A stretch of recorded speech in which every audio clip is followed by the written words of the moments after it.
Now, Medford, last week when we did this, you didn't know about the little Chris Arnold song and dance. Yes, see, I came prepared. I had a chat with Resident Zero. Ah, did you now? Yes. Well, by all means, it's time for this. Woolly, woolly, woolly, woolly, woolly, woolly. Yeah, baby. All right, so the honorable mentions on my entering Week 15 edition of the Wooly Bully Wednesday Power Rankings. By the way, were you aware when you got here after Baby Dolls that there was some type of transmitter that blew? Yeah, and there's steaming no hot lights in and here. it's hot as balls in here? I realized as soon as I couldn't actually park inside the garage. Right. And it was pitch black. Yeah. And Chris Ordat, who's one of our engineers, says, enjoy the cardio, as he's driving out and sees me.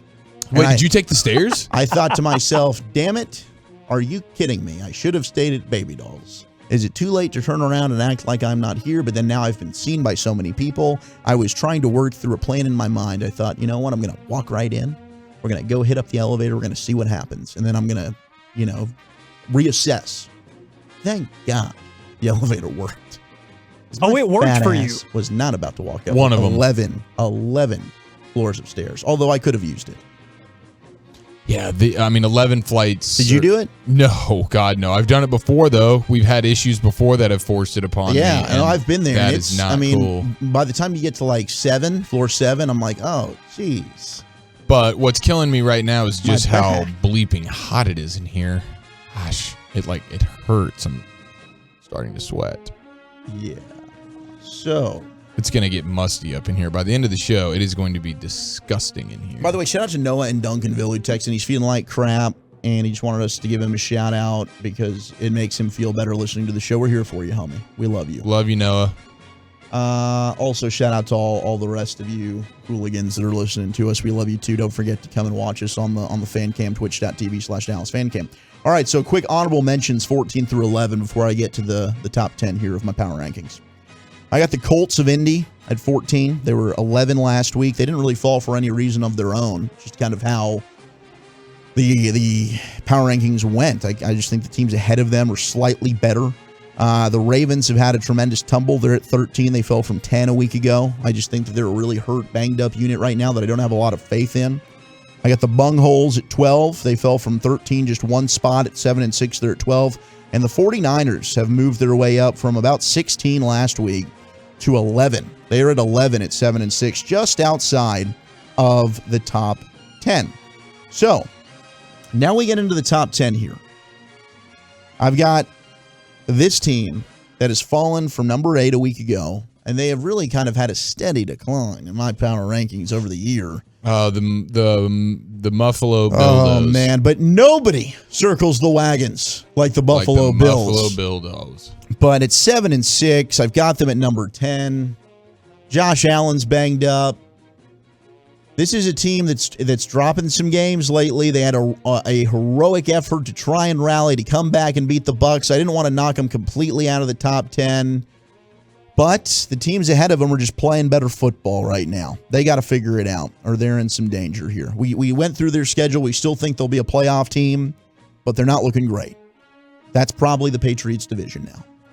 Number 9, I've got Justin Herbert and the LA Chargers at 8-5. They were 12 last week. They moved up to 9. Justin Herbert was extremely impressive, especially without Keenan Allen in that game. They were dealing with some COVID issues too. I can't wait to see what they look like tomorrow night against Kansas City. Very excited to see what the Chargers do. Dude, tomorrow night is going to be outstanding because this is a redemption game for the Chiefs after what the Chargers did to them early in the season. So I like it. I like where you're at here. And I wonder, I don't know, I haven't seen it, but it seemed just like from a distance, it seems like the Chargers have kind of gotten their run defense a little bit better. It was such an Achilles heel early on in the season. Yeah. And so if that's something that has improved, then that's going to be good news for them as they approach the playoffs. But I like it, man, and I like Brandon Staley a lot. I do as well. Now, the one thing for them that might hurt tomorrow night is Austin Eckler's questionable. Yeah, it's going to hurt for my fantasy playoff game, too. So we'll see if he ends up giving it a go tomorrow night or not. Number 8, I have the Tennessee Titans at 9-4. They moved up one spot from 9 to 8. And this is also a team. They're getting Julio back. They should get A.J. Brown back in a week. We haven't heard anything about Derrick Henry. As soon as we get to January, keep your eyes and your ears peeled. If we start to hear that Derrick Henry's trying to ramp this thing up and maybe try to come back for the playoffs. If he does, then Tennessee's the team that nobody wants to play in the AFC. At number 7, I have the Dallas Cowboys. At 9-4, they moved down a spot from 6 a week ago. The offensive line is in flux right now, and we're going to be talking about that coming up at 9:40. Is it time for the Cowboys to bench Connor McGovern and go back to Connor Williams? Yes. There was a great article in The Athletic that showcased some of the troubles with this Cowboys offense. Brian Baldinger, our friend of the show here, that is a tremendous storyteller in his own right, and his visit to Thailand is one of the greatest moments of our show's history. Oh, yeah. He's a big Bangkok fan. He certainly is. But and if you go to his Twitter, he had a great breakdown of some of the issues, not only with the offensive line, but even some of the receiving woes the Cowboys are having right now. I still like the Cowboys a lot, obviously. I'm a diehard. But the teams ahead of them are playing better football right now on this list, and that's why I have them at 7. But, if the Cowboys can find a way to get their offense back to what it was earlier on in the season, and the defense is playing like it is right now, they have the chance to go up to number 1. I think they're the best team in the league. And they were at one they point. Can do that. I mean, after that Falcons game, I think I had them at number 1, and they certainly have the capability to do so.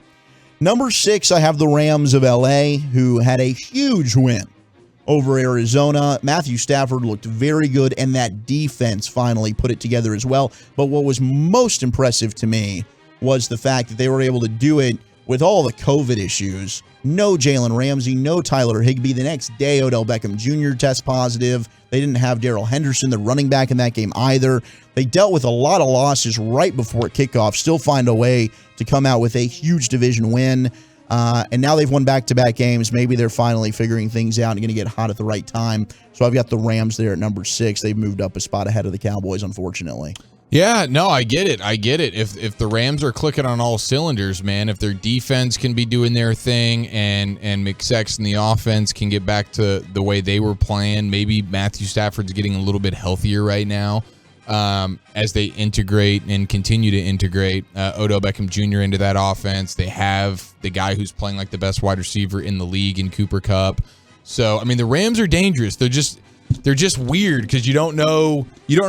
You feel Week like to you don't week, know they're what you're kinda going to Jekyll and get. Hyde, yeah. But like when they're playing, when they're clicking on all cylinders, they are one of the scariest teams in the league for sure. All right, the top 5 of the Wooly Bully Wednesday NFL Power Rankings here on this Hump Night on the Fan. I got the Patriots at 9-4. They were number 5 last week. They're number 5 this week. They stay pat. My only question is Mac Jones in the playoffs. We've just never seen a rookie quarterback lead his team to the promised land. Defensively, they're fantastic. I mean, Matt Judon's a name that we haven't brought up for Defensive Player of the Year. For me, he's made every bit as great of an impact as Micah Parsons has for the Cowboys. And we talk about Myles Garrett and TJ Watt. That dude's been fantastic for Bill Belichick. And they run the football as good as anybody in the league. The Patriots are playing good football. I've got them at 5. And then the Chiefs at 4. Those are the top 2 teams in the AFC. I've got the Chiefs at 4 at 9-4. They stay at 4. A lot of 4s there, but that's where the Chiefs are right now. 10-4 in my power rankings. And tomorrow's a good test for them, right? Can this offense look as good against somebody not named the Vegas Raiders? That's the question mark for Pat Mahomes and this Chiefs offense. Have they actually figured it out, or are they just only good against the Raiders? Yeah, and the Chiefs defense is playing outstanding right now, and that's something that is certainly surprising with the way they were playing earlier on in the season. But yeah, I like where they're at. I mean, Kansas City, Aaron Schatz's Football Outsiders, Kansas City Chiefs, their defensive DVOA is now improved all the way up to 17th on the season. But their weighted defense is 7th since week 6. Their defense is 3rd behind New England, and guess who? Dallas Cowboys of Dallas. Interesting. So, and their run defense has gotten a lot better. Like, just from top to bottom, the improvement of Kansas City's defense has been insane. And that offense has not exploded yet necessarily, but you're right. Tomorrow is that night.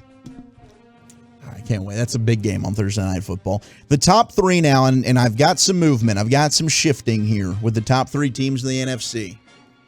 At number 3, falling from 1, is the Cardinals of Arizona at 10-3. Did you feel like maybe even bringing them down more after the Hopkins news? I did, but I want to wait and see how they look without him before I do that. I still think, at 10-3, they've still proven to be one of the better teams in the NFL, and I'm gonna give them the benefit of the doubt here. They still have some good receivers, and let's see what Kyler can do. And the fact they're getting Chase Edmonds back and how well James Conner's been playing, they might be able to withstand the storm. But clearly a huge loss, and they might end up taking a fall. We'll see. This could completely crush them. Number 2, and they have fallen down a spot from 2 last week. No reason of their own. I just think that this other team would beat them head-to-head. I've got the Packers at 2, at 10-3. Green Bay is fantastic. We've said this countless times, what they've been able to do this year without having David Bakhtiari, without having Jair Alexander, without having Devontae Adams at times. Now, Jenkins, their guard, is hurt. Zadarius Smith, their best pass rusher, hasn't been playing. It's pretty incredible. I got the Packers at 2. And then the Bucs, they're the best team in football for my money right now at 10-3. It's so hard to beat Brady. You've got to play damn near perfect. That defense is starting to get healthy now with Richard Sherman back. And offensively, Gronk is so important to them, and I think that him now back, that offense is back to the lethal force that they were early in the year when it was like, holy crap, it's how do you stop them right now? And Leonard Fournette, my gosh, he's been fantastic. He's playoff Lenny, and it's about to be that time. So I got the Bucs at 1. Respect, 100% respect. I think the Patriots the Bucs are. They're starting to click. They're starting to find themselves. Brady's playing lights out. He had a couple of throws on Sunday that were just panty droppers. Unreal. And he went the red panty. He called one of those audibles. Yeah, he did. And then, boom, he finds Mike Evans, and he throws it a half inch over the fingertips of the defenders. Just stupid dominant.